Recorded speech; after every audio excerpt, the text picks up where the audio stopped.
IFAF Training Tape 2021.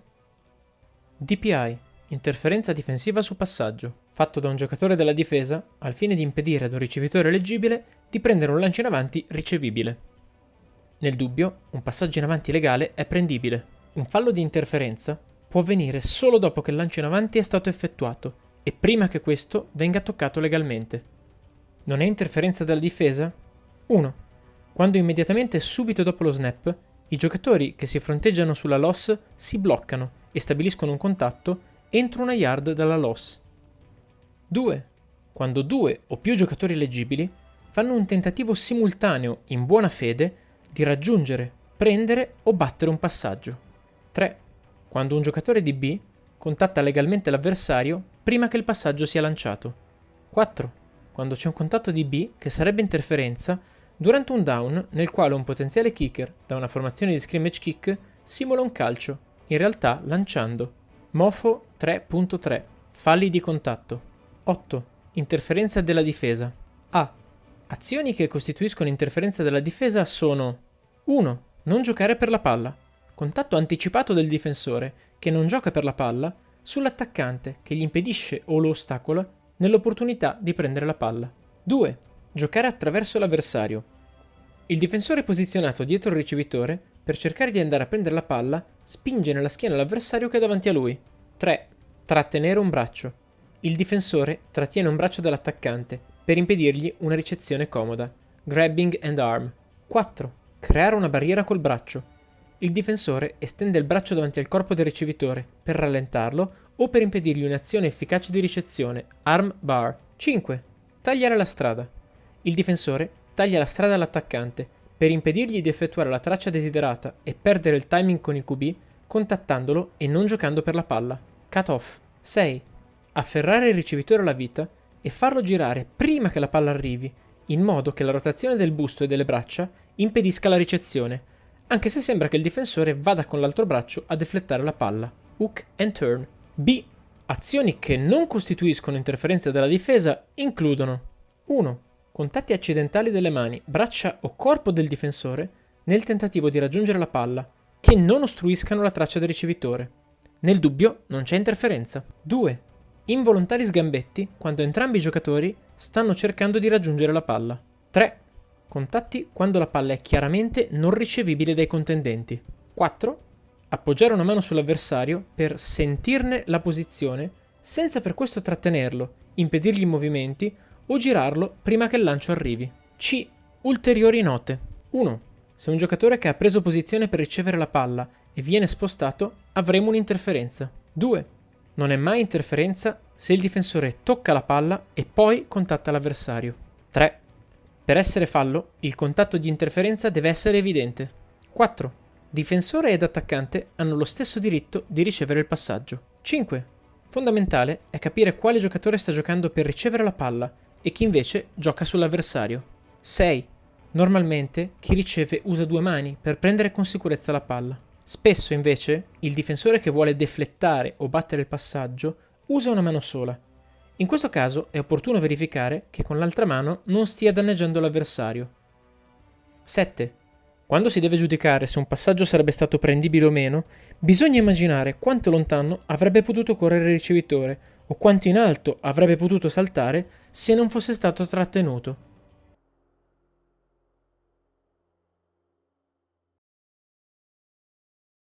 On this first clip, there's a number of things to notice. First, we'll look at the umpire pre-snap. Now, typically, we'd ask the umpires to be 5, 6, 7 yards deep. Here he's a little bit too deep at 8 or 9. He could move back or move up a little bit. There are no linebackers in the way, so it wouldn't hinder his ability to officiate the play. Now let's have a look at the trips here at the bottom. So right now we'd have the deep wing on the outside receiver, then the wing, and finally the back judge on the inside. And as they move off the line of scrimmage here, as soon as they cross, we'd ask the back judge to switch his keys and pick up number 27 who's coming into his area, and then the inside receiver is going outside. Now typically that would then turn into the wing key, but since the outside receiver, number 16 here, stays back. We'd at the same time we'd ask the wing to pick up 16, and then that would of course mean that the deep wing should take the last receiver, the receiver here at the 25-yard line, who is running into that zone. So pretty quickly we'd go from key to zone and pick up who is in our zone.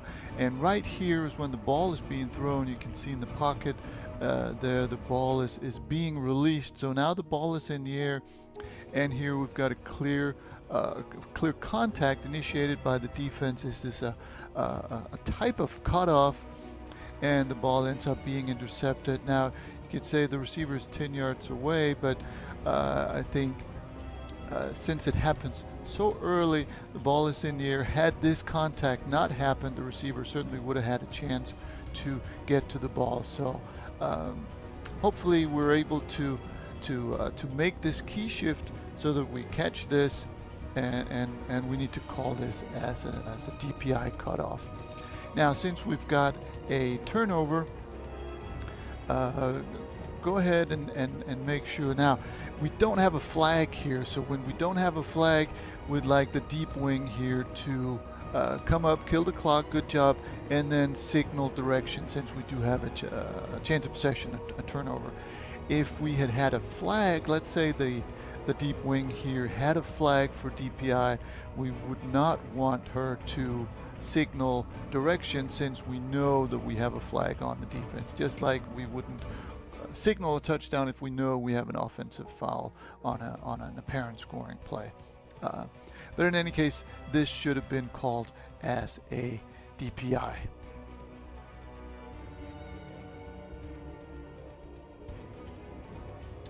In this play, we're looking at the what ends up being the deep wing's key. So the guy coming, the receiver coming down the sideline here, or closer to the sideline, and this is more of this closer to what we're looking for in a classical cutoff. But we'll have a look at why this actually ends up being legal. So we have the receiver here coming down the field. We've got the cornerback here. Now, it's certainly what we're looking for here for a cutoff is the receiver getting into the path, or the cornerback getting into the path of the receiver and slowing down. And it certainly looks like that's what he's doing here. But we also have a good shot of the ball here, and the ball is actually already past the players when the contact happens, which is why we can't go ahead and rule this as a legal play. But this certainly is, had the contact happened just a fraction of a second earlier, we certainly could have had a flag for pass interference here, because I do think it's fairly obvious that the cornerback is not looking at the ball anymore. He's just trying to get in the receiver's way and preventing him, cutting him off from his route. But again, legal because of the timing of it. Now, mechanically, we wouldn't want the deep wing to be on the field of play.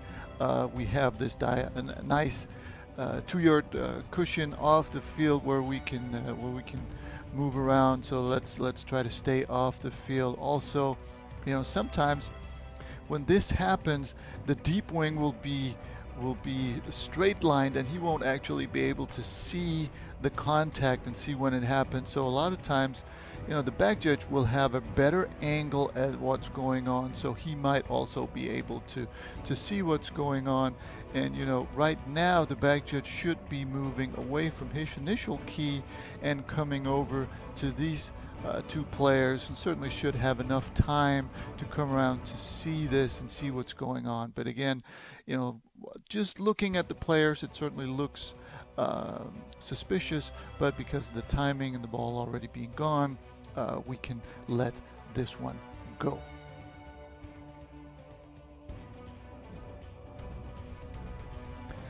On this play, we're looking at the middle receiver in the trips at the top of the screen.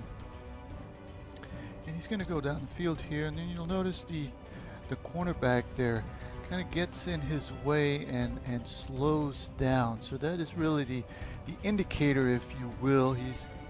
He may be looking for the ball, but really you can tell by his upper body that he's leaning into the receiver. Really his primary intention there, the way I see it, is to stop the receiver. If he were going for the ball genuinely, he would not be leaning into the receiver like that, creating contact, making sure the receiver certainly didn't get to the spot. Now the last thing, I mean, it's a good call by the back judge to get around. The only thing I would say is that the contact happens about there on the 35, and here comes the flag, and that lands on the 28, 29. So the flag is a little bit off, and we do want to make sure or do what we can to get the flag to the correct spot, even though in this case it's kind of tough. But in any case, you know, once you see the cornerback like this leaning into the receiver, anticipating the contact, that is the indicator that he's cutting off the receiver.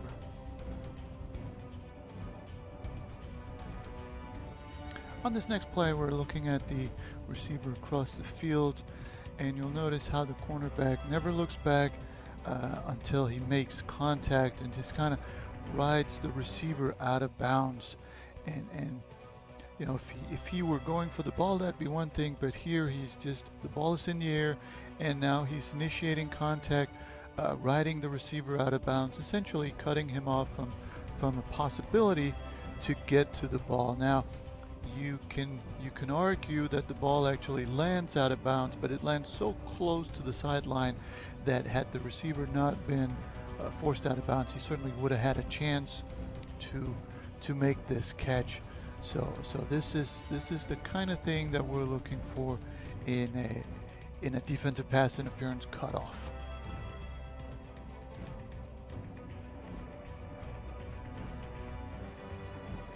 Here we're looking at the receiver at the top of the screen, the deep wing key, so in this case the side judge key. And as we'll see, the ball is in the air and he's not given the opportunity to cut outside again. So had the ball not been in the air, this contact would be perfectly legal, but now the ball is in the air, and here he's just being contacted and not being given a chance to get to the ball, and the cornerback really doesn't make a bona fide attempt until the very end to go for the ball. So this is, or should have been, called as a cutoff.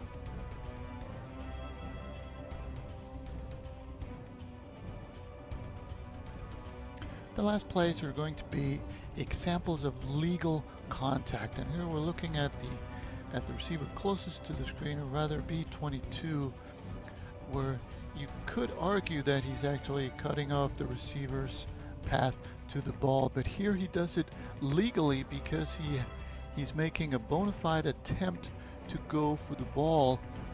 And when contact happens, another indicator right there is they're shoulder to shoulder, and when that happens, they do have equal rights to the ball as long as they're both going for the ball. And here I think it's fairly clear that he is actually going for the interception, going for the ball. So this is a legal play.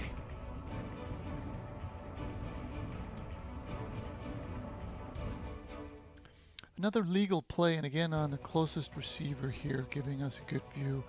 And there are really two contacts. The first right there is perfectly legal. The ball is not even in the air, so you can't have DPI when the ball is not in the air. And then the second part right there is when they're running side by side. It's really difficult to cut somebody off unless you are intentionally riding him out of bounds, which is not what happens here. The receiver is just not able to get to the ball, but there really isn't anything to throw here. So I hope this deep wing is throwing for something else. Now, it could be an arm grab, which we can't see from this angle, but certainly in terms of cutoff, this is not enough.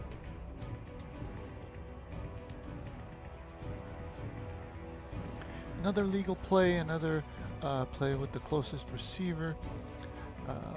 And he's going to go downfield, and then the safety is going to bump into him like that. Now, initially you might say that that the safety, he does move in front of him there and cut off his path to the ball, and then there's a big collision. But what we have to remember here is the intent to impede situation. That's the first thing. So he has to do this on purpose. Here I think they just kind of run into each other, and that's not a foul. The other thing is right here is where the contact is, and the quarterback still has the ball. So this happens before the ball is thrown, which is another indicator for us that this is not pass interference, because as we all know, you can't have DPI before the ball is thrown, and when it's this close, and you may not necessarily know if the ball was in the air when the contact happened, we're not going to want DPI thrown. We have to be sure for a foul like this before we want the flag down.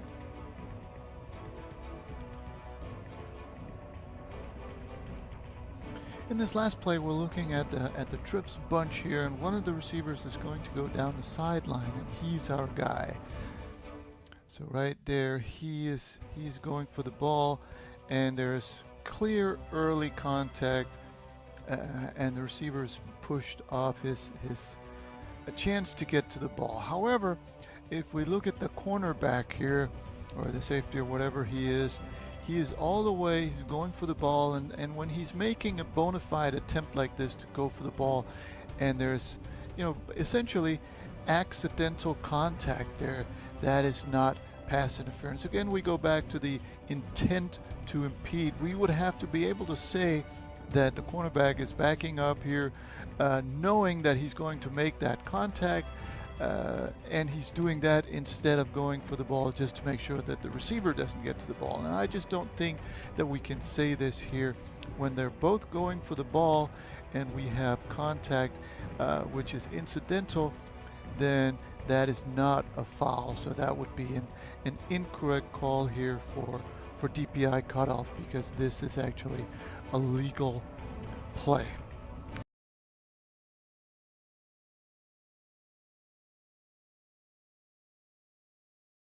In this first play, we're looking at the receiver closest to the screen, or rather, we're looking at the cornerback, because he's the one who's going to grab an arm. And initially, there's some hand fighting there. That's fine, but right there, he grabs the arm, the receiver's inside arm, and that is why, and this is the indicator for us, the receiver is trying to get to the ball with one hand, and they usually don't do that.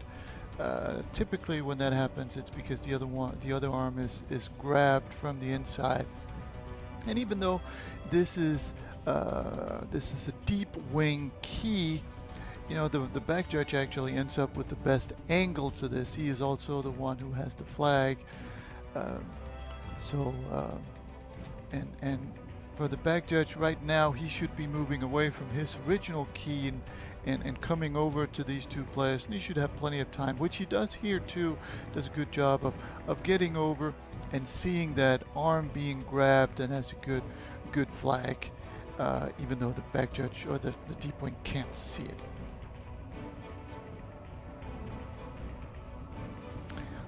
On this play, we're looking at the middle linebacker and the receiver coming in, crossing from the bottom of the screen.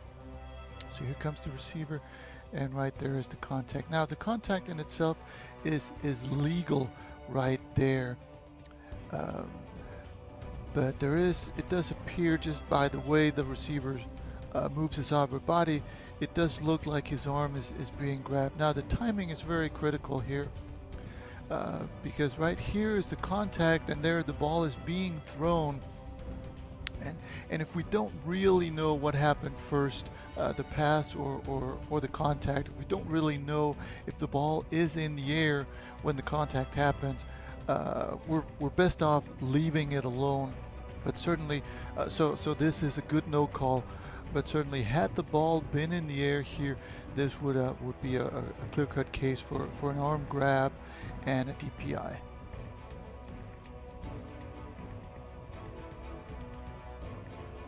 On this play, we're looking at the receiver at the top of the screen. He's going to go on a post pattern, and he does disappear, but he gets back, and right there you can see the contact, and there the ball hasn't arrived yet, and you see clear contact with that outside arm across the chest, and also grabbing the outside arm right there slightly before the ball gets there. So there's clear contact, intent to impede, early contact, and this was correctly called should be called by the deep wing, also called by the back judge here, and correctly so, because this is something that we cannot let go. This is too much, and this is a defensive pass interference arm grab.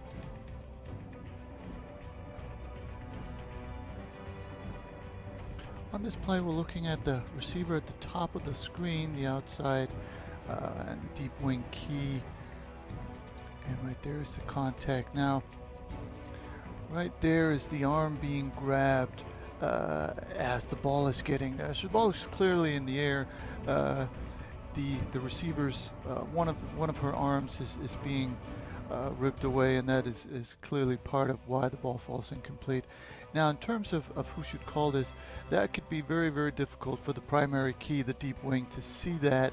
So it's a good job by this short wing, who probably has the best angle to see this, and if the back judge gets a look at it, certainly could and should call this also. I wouldn't be surprised if the back judge has a difficult time seeing this, simply because the white receiver, the receiver's body, is in the way. But if you do see it, feel free to call it. Now, if you want to call it, please go ahead and throw your flag overhand. It's just a more accurate flag that way. But good job by the deep wing, or by the wing. On this last play, we're looking at the receiver at the top of the screen, so away from the camera, and I think we can agree that this is a fairly now, it's never funny when players foul, but this is almost funny. If they were only all this big, it would be easier to be an official, but certainly there is an arm grab right there. And you might even argue that this is a smart play by the defender, because this probably would have gone for a touchdown had he not grabbed. But certainly this is a defensive pass interference for an arm grab.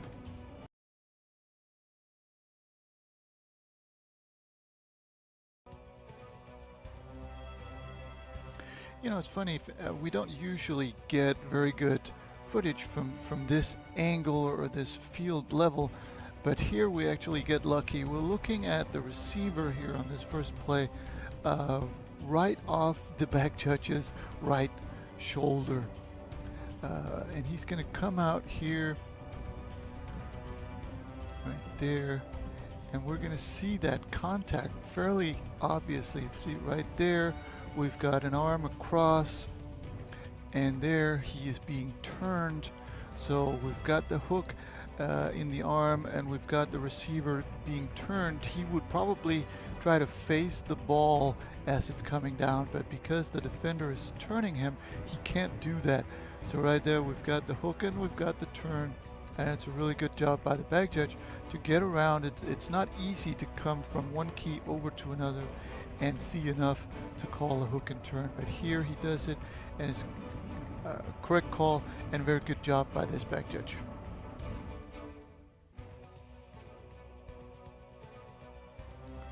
In this play, we're looking at the receiver at the top of the screen, the far receiver, and as he's coming around there, you can tell that his outside arm, so that would be his left arm right there, is being held back, and maybe even the hand is on the hip, because you can see right there as the ball arrives, he's kind of turning his back to the ball, and he certainly wouldn't do that unless he was being turned around.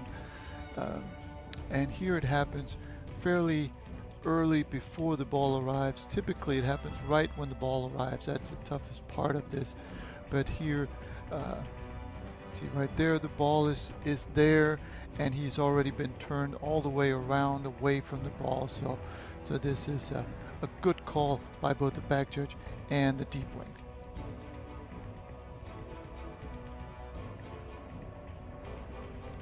In comparison, let's have a look at the receiver closest to the screen here and see how his upper body moves. So that's the play. So right there, we certainly have a hand, the defender's hand on the left side of the hip right there. And we have a good potential for a hook and turn. However, if you look at number 9, the receiver's upper body, he really isn't being turned. He has every opportunity to catch the ball because he's not being turned. So just because there's a hand on the hip doesn't make it a hook and turn. It's one part of it, but unless A9's upper body is being turned away from the ball, we don't have a foul. So in this situation, this is a good no call by these officials.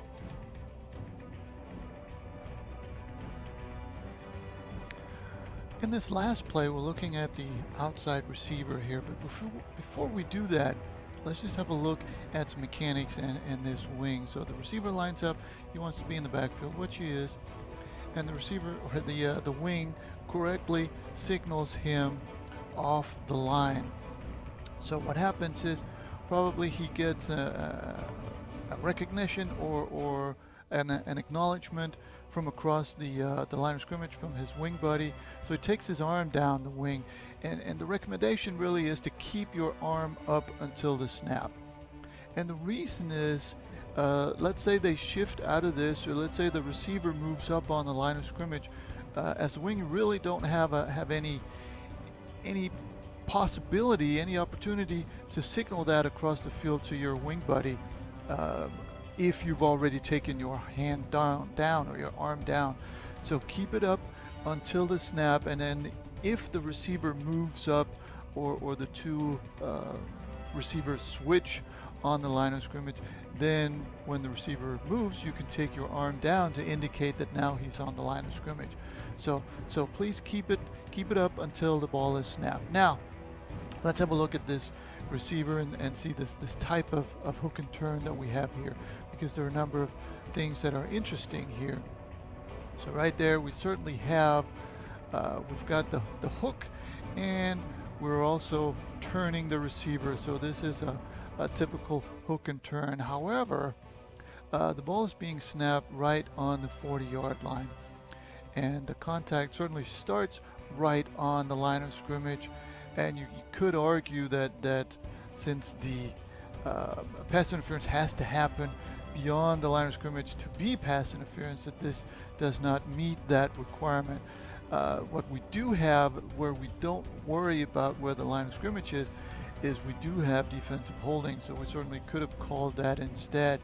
But if you are going to judge that now we're 1 yard beyond the line of scrimmage, and we do want to have this as a DPI, the wing does a good job of throwing the ball or throwing his flag clearly beyond the line of scrimmage to indicate that was where the foul was. So a lot of different stuff to keep track of and to think about in what seems like a very mundane play.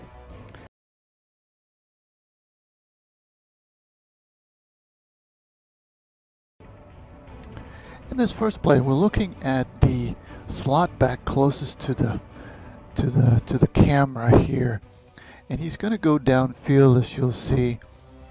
And right now we've got a pretty good indicator. At least we've got the receiver waiting for the ball to arrive, and the defenders with their back to everything, so they don't know when the ball is going to arrive. So basically any contact here will have a high potential for PI. So the first guy going by, you can't really tell how much contact he makes, but the second guy coming in clearly makes contact. He's got his back to the ball, early contact. This should be called every single time.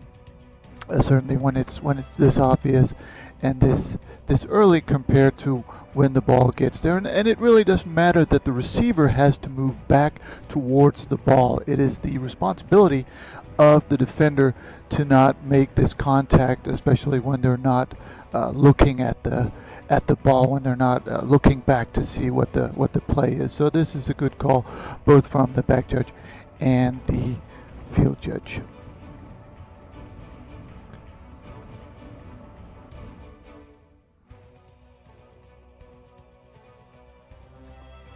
In this one, we're looking at the slot back here closest to the camera. He's going to go downfield and turn into deep wing key. And right there, we've got fairly good coverage from 3 different officials. Now, there are 2 contacts here, really. So let's take this one first. Right there, he even the cornerback tries to look back, but he's already making contact, putting the receiver slightly off balance. So that would be. This is the pass interference that we're looking at. That push right there at the end is after the ball is passed and almost after the ball is incomplete on the ground, and it's not enough for personal foul. So that push is not what we're looking for. It's right there where he's making contact and then he's looking back. So this is the not playing the ball. We've got. Right now, we've got 3 sets of officials looking at this, as we should. The back judge does a good job of coming over, and we've got 3 flags here. Now, if we look at the short wing here, he's got a flag also, and he is now, even though he's got a flag, he turns and starts with the ball relay, and we really want to get the penalty sorted out before we start looking at balls and ball relay. And even for these 3 guys to come together and talk, and while they're doing that, the umpire or the center judge can go get a new ball if we have time for that. So really try to complete the communication there and get that to the referee before we start looking at ball relay.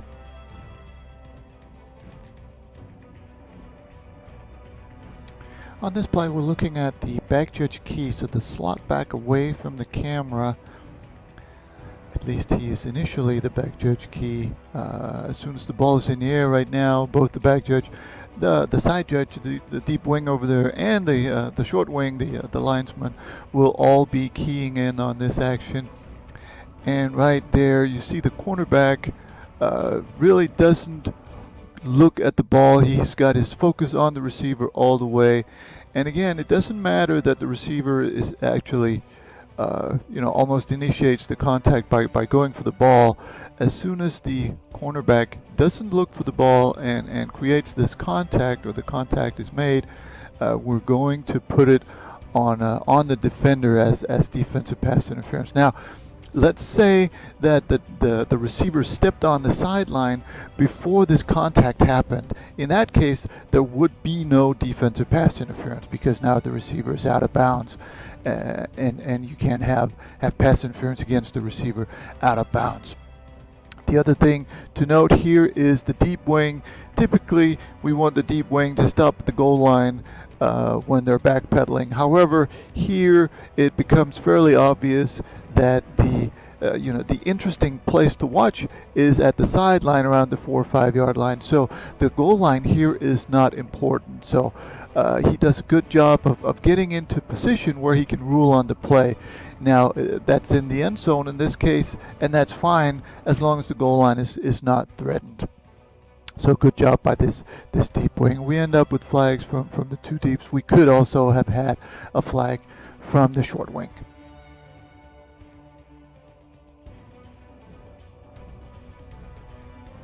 Here's an example where the nearest receiver is going to be fouled. So again, we've got the receiver running down the field, and the cornerback is kind of beat. And you know what they say, once they beat, they cheat. And he certainly is not looking for the ball, and right there he creates the contact. The receiver is trying to get back to the ball, and the cornerback makes contact there. fairly obviously before the ball arrives. And again, right now we've got 3 sets of eyes on this, as we should, and we've got a good call from at least some of the officials. So here again, we've got the indicators. The cornerback is not looking. The receiver comes back for the ball, and we've got early contact. And this is DPI not playing the ball. On this play, we're looking at the nearest receiver, and we're starting to see the same indicators. So we've got the receiver moving, and the cornerback is beat there, and his focus is on the receiver. We've got the receiver not as much here, but still reaching back towards the ball, and the cornerback creating contact before the ball gets there and impedes the receiver. So we're starting to see what we need to look for in these types of not playing the ball situations. And again, as soon as the ball is in the air, which is here, we've got the back judge coming over. We already have the short wing and the deep wing looking at this, so we've got 3 sets of eyes, which is good. Clear early contact and good call by the back judge and the deep wing. We could also have had a flag from the short wing.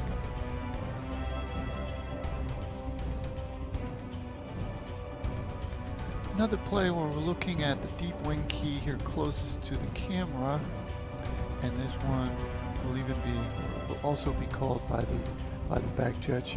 And it just looks like, well, first of all, the defender is not looking at the ball. It looks like he's trying to time his contact with the ball. He does not do a super good job of this.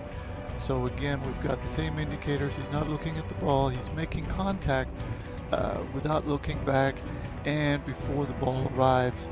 So again, good job by these 3 officials to cover this and to call it.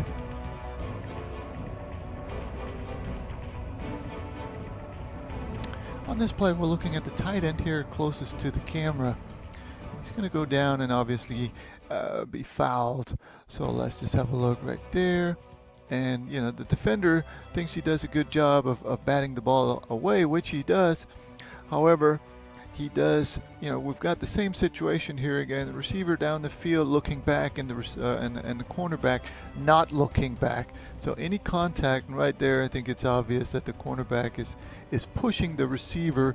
You see his upper body getting pushed away, and then even though the cornerback turns around after making the contact and bats the ball away, by then the harm has already been done. We've got a good call by the back judge. He does a good job of coming over and recognizing this. We could also have had a flag from the deep wing and even the short wing, since at this point the ball is going there. All 3 officials should be looking this way and should have a fairly good opportunity to see the receiver's upper body being pushed away like this. So 3 flags would have been better in this situation.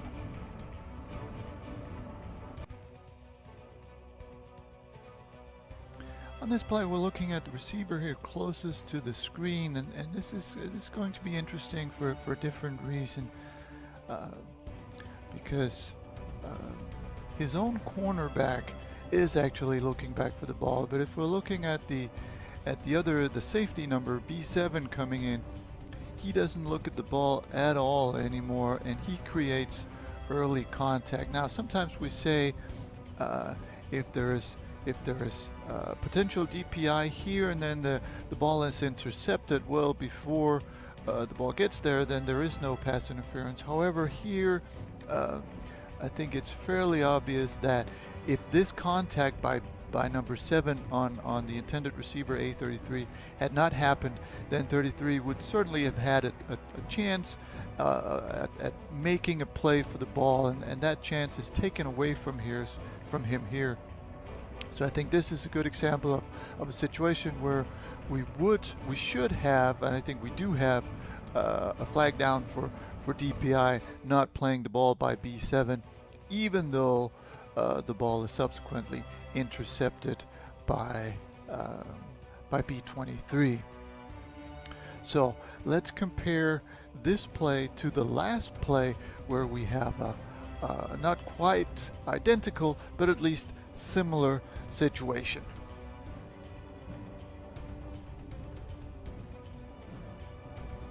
On this play, as you'll see, the ball is going to be thrown to the far sideline or to the far side, and stuff is going to happen over there. But let's have a look at the slot back here closest to the camera, because he's going to get popped right there. And as the contact happens, the ball's in the air. This is an eligible receiver, so technically this would be pass interference. However, since the ball is thrown, clearly away from him across the field, the quarterback never even looks at him. This is one where we can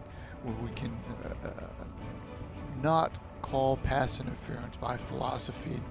Compared to the previous one where the contact happens right as the ball, or right before the ball arrives to that receiver, here we've got contact on a different receiver far away from where the ball ends up. So I think we can let this one go. Also, I don't think this is enough for an unnecessary roughness. I also don't think this is enough for a blindside block. So really, we just have a big nothing here, and a very good play by the cornerback over by the ball. He times up his contact perfectly so that he does not get there before the ball, and he makes a good wrap-up tackle and creates the incomplete. So we've got no flags or no fouls on this play.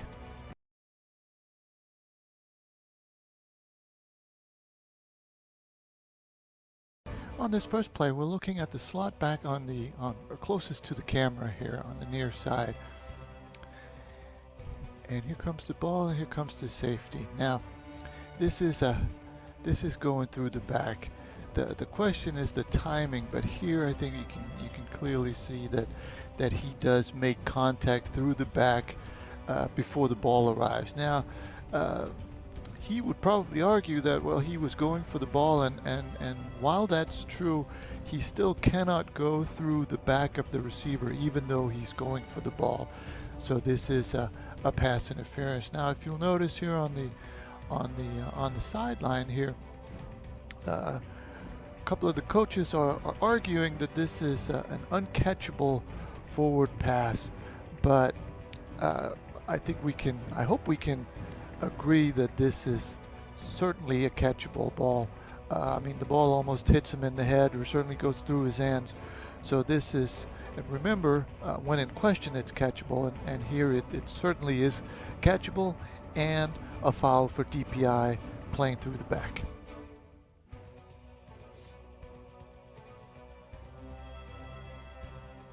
On this play, we're looking at the nearest receiver, and of course the covering cornerback here, who clearly gets there early.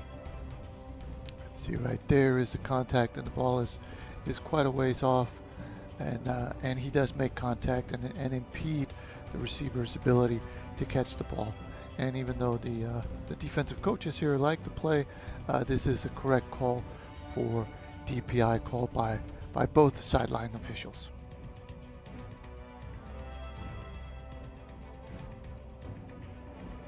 On this play, we're looking at the middle trips here, A82, who's going to go downfield, and then he's going to get bumped right there before the ball gets here. And I think we can safely say right here the contact starts and the ball has not arrived yet, and it certainly is a catchable ball and everything is in place. However, it's not called, and let's have a look at why that is. So we've got a trips here, so the middle guy is covered by our wing, and the back judge has the tight end A7, and then this happens right here, and A7 goes across the field, and it looks like the back judge stays with A7 a little too long, because now it would be a lot better if the tight end was first picked up by the wing on this sideline, and then once he goes over there, certainly if something were to happen to him or the ball was thrown to him, that he was picked up by the linesman over there. And as soon as the tight end does this, for the back judge to move away from him and go into a zone where A82 certainly goes into that zone. But if we look at the back judge right now, he's actually turning towards A7, and now it's very, very difficult for him to pick up quickly enough what happens to 82, and that's probably why he's late coming around. I'm perfectly fine with him leaving the goal line here. He needs to do that or he's going to get run over. But the turning of his upper body is certainly unnecessary. It's a lot better for the back judge to stay with his front towards the players, and it'd be easier to recognize that he needs to pick up 82 here and actually also do it. So it's too bad we have a miss here, but better mechanics could help us pick this up.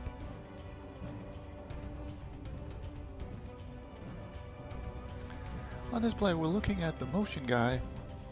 He's going to run out closer to the camera here, and then he's going to get hit right there from behind. And I think right there starts the contact, and it's certainly before the ball gets there. And even though he's going for the ball again, if you want to argue that, this is before the ball gets there, and you cannot go through an opponent's back to get to the ball.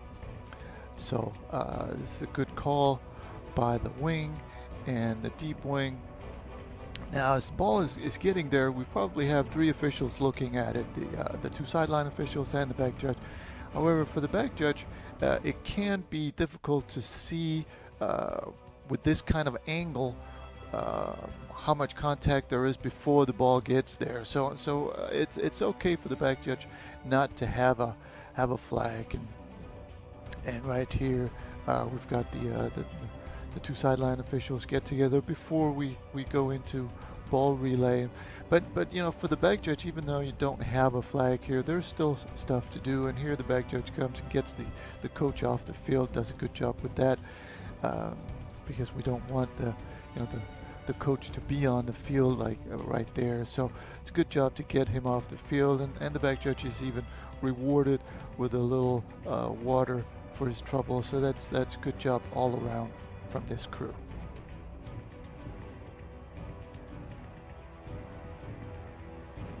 On this play, we're looking at the inside receiver here closest to the camera.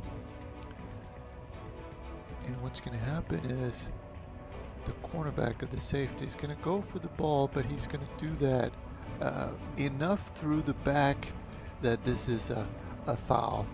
Now, if he were able to get completely side by side, and we'll see that on the next clip, that would be a different story. But here, you know, based on the way the receiver falls forward, is because the contact was from behind, or at least enough from behind that this is a foul.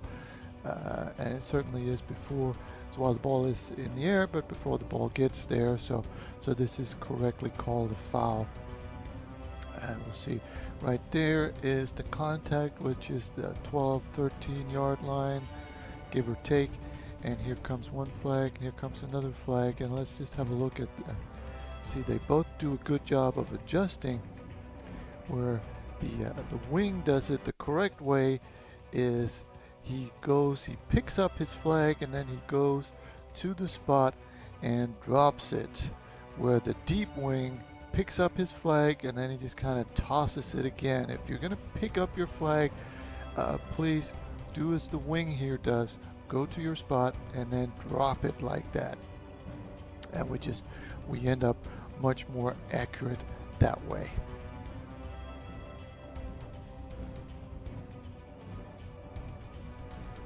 On this play, we're looking at the middle trips receiver and compare the previous one to this one, and have a look at this contact, where the previous one, it was enough from the back. Here, I think right there, you can tell that just the way the receiver falls down, the contact is from the side. And when they're side by side, they have equal rights to the ball. It's you know, physics tells us it's very difficult to go through somebody's back if you're side by side with them. So when the cornerback manages to be side by side like this, he or she is entitled to go for the ball just the way they do here. So that makes this a legal play.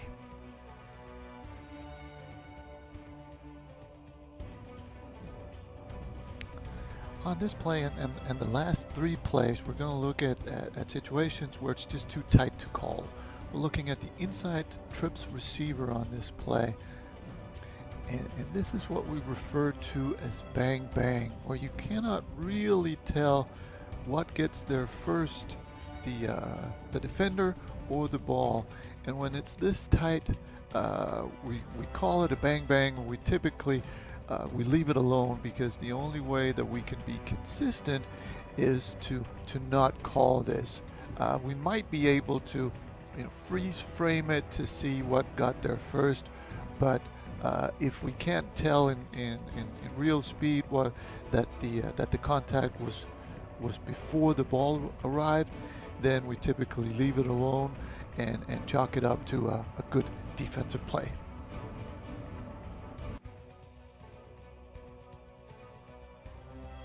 In this play, we're looking at the middle trips receiver, who's going to go downfield here, and then, you know, it certainly looks like the receiver goes through the back, but it all has to do with timing. And if you cannot tell if he got there early, if it's so tight that you don't really know if the ball got there before the contact by the defender, then it's considered a bang bang situation, and we want to leave it alone. We only want to call these if we can tell for sure that the contact was there early, and here we cannot tell. So again, this is a good defensive play.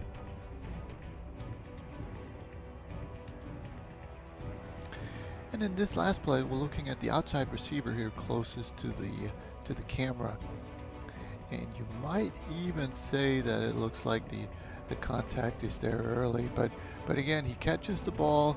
There's no real intent to impede to get there early. It's certainly close enough that we could categorize this as a bang bang, and I think we're in good shape to leave this alone, because we really want more than this. We want clearly early contact, where this and the previous couple of plays have been more bang bang, and when that is the case, we want to leave that alone, and I think this crew does a good job here. They even get a fairly decent progress spot, even though the receiver is driven back.